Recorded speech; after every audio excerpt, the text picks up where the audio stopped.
అన్యాయం సార్. ఆ ముసలాన్ని మోసం చేయడానికి మీకు మనసు ఎలా ఒప్పింది సార్?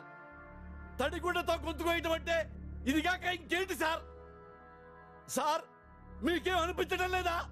మీకు మనసాక్షి లేదా? కాపాడా చంపేసే వాళ్ళు లేకపోతే ఎదురు 50 లక్షలు ఇప్పించా. ఈ యాంగిల్ ఒకటి ఉంది, ఆలోచించమండి మూర్తి నువ్వు. ఆహా, మీరు చేసే ఏదో పనులకి ఒక రీజన్ కూడానా? కరెక్ట్ కాదు సార్, మీరు తప్పు చేస్తున్నారు సార్. ఒక పోలీస్ ఆఫీసర్ అయి ఉండి ఒక లుచ్చాగాడికి, వాల్టర్ వాసుగాడికి మీరు సపోర్ట్ చేస్తున్నారు. చిన్నప్పటి నుంచి చూస్తున్నారు. వాడు పరమ దుర్మార్గుడు కదా. చూస్తున్నావుగా అండి, నీకు తెలుసుగాడు దుర్మార్గుడని. నువ్వు వాడు ఇక్కడే ఉంటారుగా 25 ఏళ్ల నుంచి. మరి నువ్వు చంపేయచ్చుగా అండి. ఇదిగో కన్ను తీసుకెళ్ళి కాల్చేయి. మహా అయితే ఏం చేస్తారు? ఊరు తీస్తారు. చచ్చిపో. నువ్వు నమ్మి నీతి బతుకుతుంది కదా. చేతనైతే చెయ్యి, లేకపోతే అన్ని మూసుకొని కూర్చో. ఊరికే అరవకు. ఉంటే అటుండు లేదా ఇటుండు. నీలాగా మధ్యలో ఉండే వాళ్ళ వల్ల దేశానికి కాదు కదా, నీ కుటుంబానికి కూడా ఉపయోగం లేదు మూర్తి.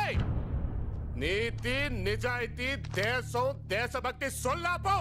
ఆ బ్యాగ్ లో 500 కట్లు 1000 కట్లు అన్ని ఉన్నాయో లెక్కట్టడం నేర్చుకో. అది అక్రమ సొమ్ము, నేను ముట్టుకోను. ఇదిగో ఇదిగో, ఇది నా దగ్గర నోటు, ఇది నీ దగ్గర నోటు. ఇది నీతి, ఇది అవినీతి. ఇదిగో కానీ బాగా చెప్పు. నీ నోటేదో నా నోటేదో చెప్పు. మూర్తి, నీ నోట్లో ఉన్న నిజాయితీ ఈ నోటులో లేదు మూర్తి. నడవడం కాదు, దేశంలో జరిగే ప్రతి అవినీతికి మొదటి సాక్షి పెట్టారు కదా. బొమ్మ తీసుకొచ్చి పెట్టారు కదా దీని మీద. పాపం అయిన ముందుగా జరిగేది మొత్తం. ఇదిగో పెట్టుకొని ఆ బ్యాగ్ ఇంటికి తీసుకెళ్ళు. నాకొద్దు. సరే, నువ్వు నా బ్యాంకువి, నేను నీ దగ్గర దాస్తున్నాను. దాయి. రేయ్, ఎప్పటికిప్పుడు ఏ సునామీయో వచ్చి నువ్వు కొట్టుకుపోతే బాగుంటది, నువ్వు చచ్చిపోతే బాగుంటది. పిలు. ఏ సునామీని పిలుస్తావు? పిలు. నువ్వు ఏ దేవుడిని మొక్కుతావు మొక్కు. రాత్రంతా నీ అమ్మ ఇక్కడ కూర్చొని ఉంటా. రమ్మను సునామీని పట్టుకెళ్ళి మంటలో. అది నాకు కొంచెం ప్రత్యేకంగా రాదు మూర్తి. అది వచ్చినప్పుడు నువ్వు, నేను, వాల్టర్ వాసుగాడు, ముసలాడు, వాడి మనవరాలు అందరం పోతాం. దానికి నీలాగా నాలాగా కన్ఫ్యూజన్స్ లేవు. క్లారిటీ ఎక్కువ. వచ్చుద్ది, మరతెట్టుద్ది, లాక్కెళ్ళిపోతాయి. సునామీ అంట సునామీ.